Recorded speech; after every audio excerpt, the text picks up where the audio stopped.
Hello, everyone. I wanted to talk today about chakra colors and something you probably don't know. And it's really funny because I tried to look this up online just to find what other people were saying about it, and I can't find anything about it, like anywhere. It's just like as if that information has just been wiped off the planet. Um, Now, what you will always hear about chakra colors is that the root chakra is red and it's kind of like the rainbow going up in colors. What you won't hear is that that actually isn't what the original seers in traditional Ayurveda said about the chakra colors. Um, so, actually, the chakras, first of all, maybe to give some context to this, why that would matter, is that the chakras come from the Vedic system of India, which you could call it Hinduism, you could call it Ayurveda. It's kind of all the same thing. It comes from the Vedic knowledge from India. And as time goes, those ideas evolve and change. Now, this idea of chakras has been around for thousands, since before um, Jesus was around. All this stuff has been talked about. And so ideas have changed. But initially, supposedly, all this information came from seers, people who can see energy, way back in time, way, way, way back, thousands and thousands of years ago, before even Buddha. There were people who could tune into these energies more. At least that's the idea being presented here. And they were able to see chakras. And that information was written down and passed along from the Indian heritage. So that's why it's relevant what the original thoughts of it were versus more modern interpretations. That doesn't mean that modern interpretations are wrong. It just means that there's a reason why this stuff has been passed down and why we even know about chakras nowadays, anyways. And by the way, chakra is a complete mispronunciation of chakra. So, really, it's not chalk, it's not chakra, it's chuck. Like you're gonna chuck something, like throwing something, you're gonna chuck it. So, it's chakra. And if you're from India, you roll the R, so it's chakra. However, in America, most people say chakra, which isn't even chakra. It's like you take chakra, you take chakra, you take the rolling the R away, you get chakra, and then you take that and you turn the chuck into shuck, or shock. Sorry, you turn the chuck into chalk, and then you turn the chalk into shock, and somehow it's become chakra. And I am guilty of this myself. I kind of think of it as a different language pronunciation of chakra. Chakra is how you really say it. But I'm going to continue saying chakra because that's the language that I speak in America. That's the American language, if you want to call it that, of that word that is actually chakra. Anyways, the color scheme is not like the rainbow in tradition. It's actually completely different, and it has like silver and white and things that aren't even part of the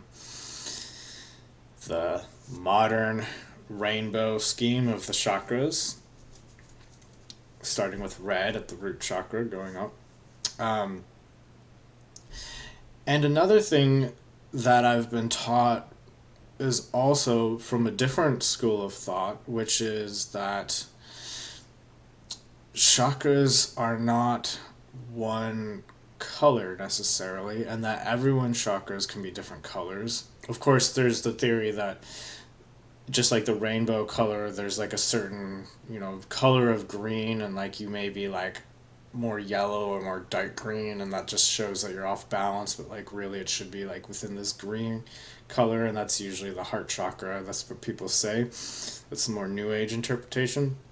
However, what I've also heard from psychics that I've actually trained under for, like in the past, I was taught that chakras are not actually any set color, and you can have any chakra be any color. And so that's what how some people see it. And that's honestly how I see it. However, I want to show you a chart that I was given in a class from an Ayurvedic teacher named Kartapurk Singh Khalsa, and he is he teaches Ayurveda all over the place, and he is pretty well respected for his knowledge of Ayurvedic herbalism.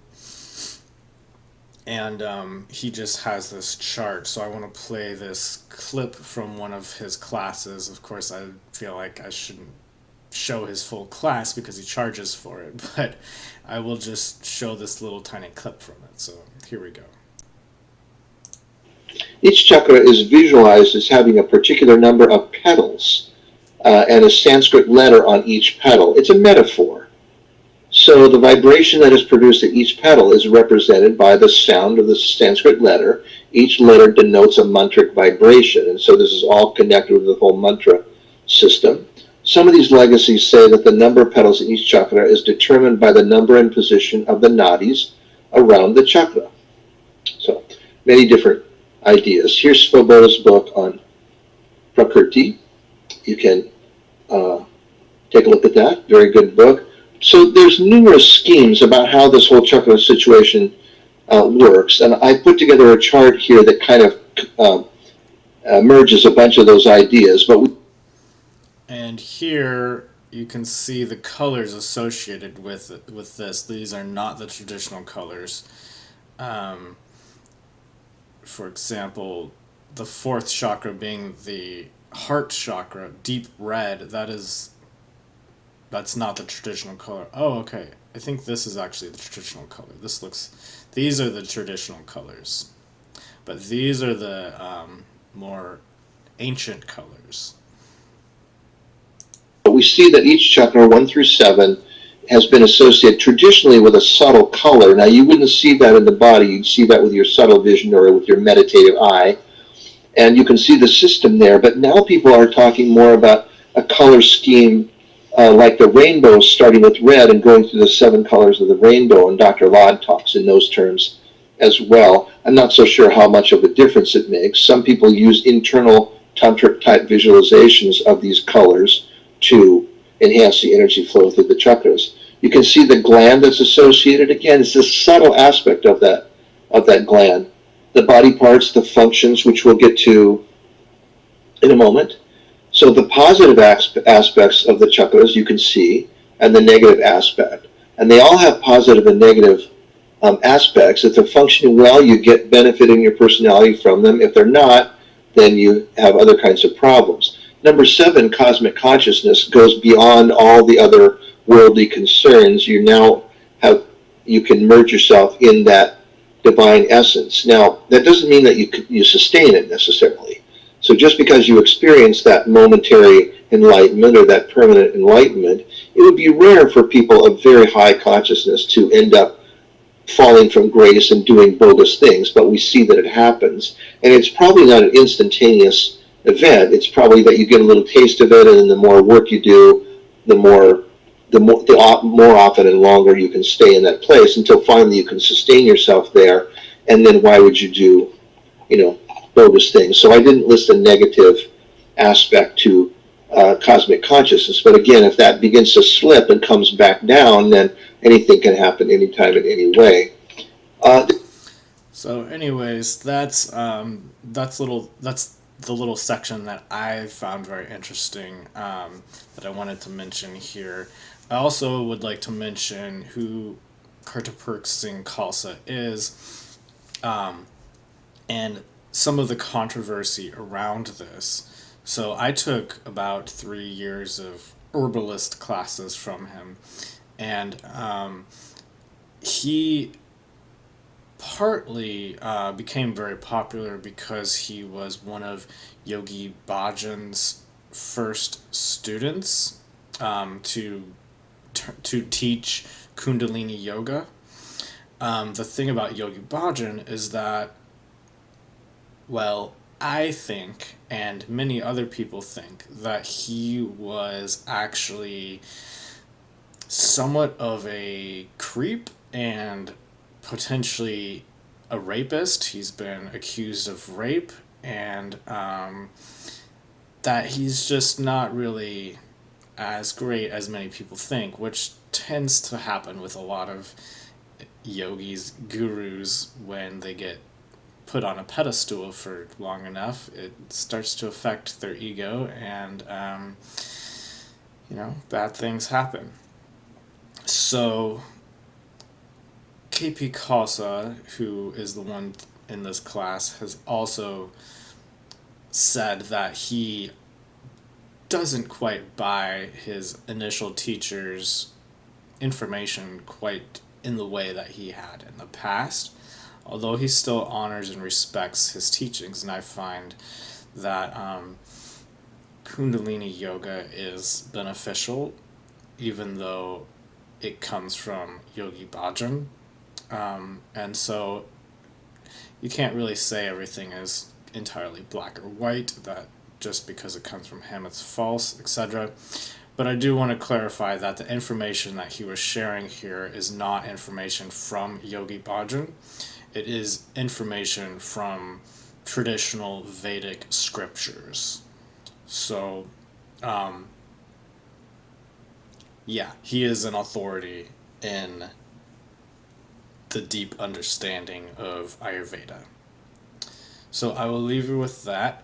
I hope this isn't too controversial, but I think it really opens the door to more possibilities here, and that you don't always have to see things through a certain lens, and that color vibrations have definite meaning, but chakras can work in many different ways. So I think that's my conclusion here.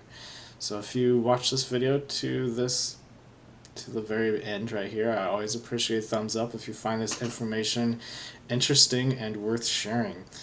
That way you can also see more recommended YouTube videos of a similar nature and help out the algorithm for this video. So thank you for that, and have a great day.